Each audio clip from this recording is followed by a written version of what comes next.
Hello everybody, welcome to the Redmen TV and your daily news show. My name is Dan Clubb. I'm delighted to be joined by Lewis Steele for this one. As you can see, and potentially even hear, we are live from Tokyo. It is day one official of the second leg of Liverpool pre-season tour. We've hot-planed across from Hong Kong yesterday, Lewis. First impressions of Tokyo, we've been here a matter of hours now, but what do you think? Yeah, I mean, this is probably the quietest part that I've been to. I've been walking around the main streets last night and earlier. And it's just mental, isn't it? There's just so much going on. It's a bit different from Hong Kong, don't they? But I love it. I'm enjoying it so far, apart from the heat and all the crickets and that, but it's good. Yeah, it's good. We'll quickly look back on Hong Kong, if you like. Obviously, there's an open training session. There was obviously the match at the weekend as well. There was plenty of rumours and speculation circulating. We were lucky enough to be in the room with Arne Slot, who addressed the Diaz stuff, which we'll touch on in a moment. I know you asked him sort of directly about transfers and what have you. If you were going to review Hong Kong, because it's only been a matter of hours yet, but how would you sort of assess that part of the tour?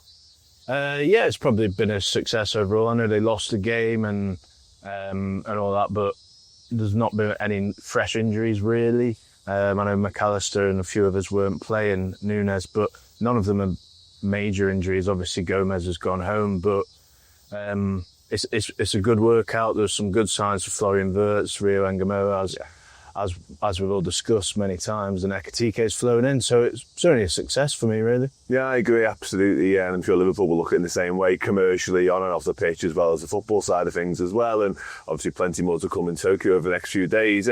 The big story, though, the major story, really, when it comes to Liverpool, I touched upon it there. Arne Slot confirmed that Diaz wasn't involved at the weekend because of all the noise and the transfer speculation. It wasn't cricket's the noise this time, but a lot of rumours circulating around Diaz. It looks as though literally overnight this deal has moved on a pace, and listen, he's probably going to be a Bayern Munich player before too long. Yeah, he'll be a Bayern player by the time we get back to the UK. Let's put it that way. He'll be leaving Japan today, flying back to Europe, do his biomedical, sign his contracts. Yeah, I don't know what time it was here last night. It was probably coming up to about midnight, I think, here, when I got the text to say, done deal, 75 million euros, which is a good deal for Liverpool in terms of the money. They've made profit on him. But as we'll probably touch on, I do think it will be a loss, and maybe a bigger loss than some fans may think. No, definitely, yeah. Listen, he did a really good time since joining the club from Porto, of course, yeah. He's never really become the main man, and I think that's true in terms of like on the pitch and in terms of like in fans' view as well. Yeah. You know, we've all appreciated what he's done, appreciated the moments and the goals and the contributions that he's had, but it's always felt like he's battling to become the star of the show, if you like, on the left wing. Yeah, maybe he never quite nailed down his spot, whether it be performances. Obviously, had a couple of injuries along the way as well. And Liverpool were reluctant to give him that new deal, of course, which has probably led to this move happening, it's fair to say. In terms of the deal, in terms of the valuation you just touched on there, all the talk was Liverpool were going to hold out for 100 million euros, and maybe Saudi Arabia was the destination and might be the only place for him to come in and get in, but that hasn't happened. Do you think Liverpool have looked at it and gone, he's desperate to leave? Do you think he's sort of forced for hand, if you like? I think he definitely forced hand. I think whether the not for sale line was a bit of optics to, try and drive up the price, pretty similar to what Newcastle are doing right now with Isak, to be fair.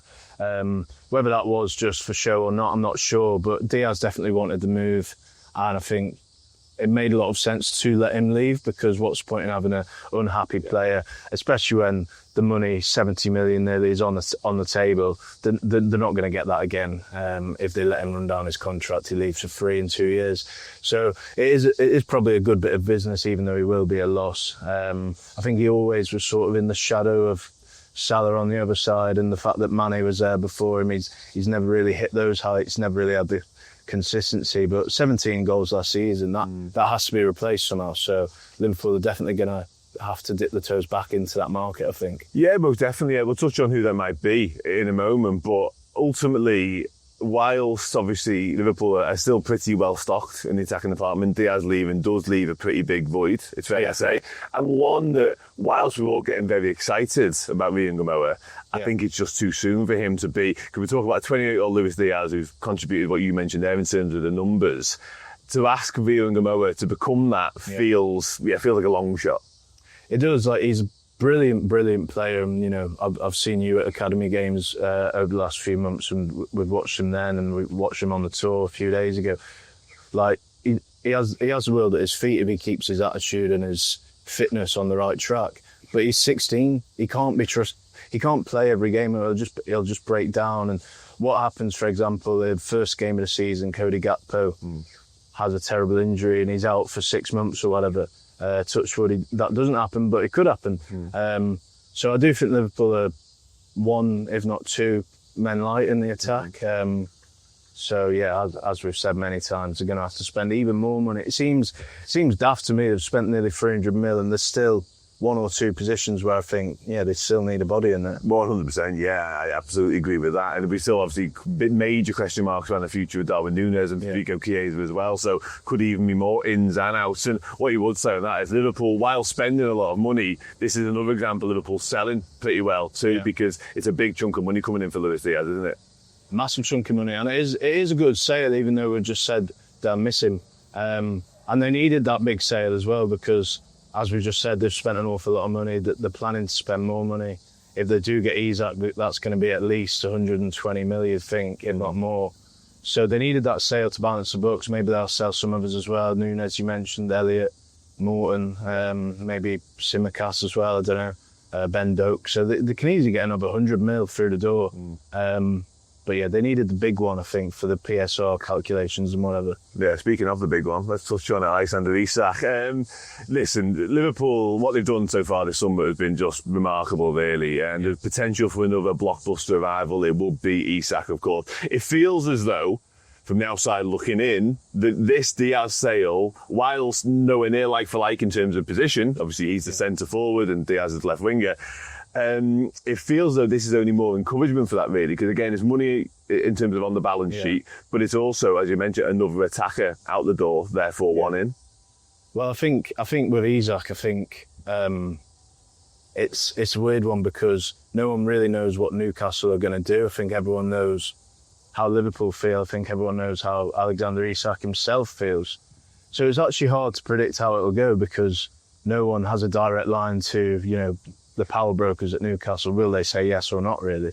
But I think it's clear that Liverpool want him and Isak wants Liverpool. So let's see what happens. But for the fans, why not believe that it will happen?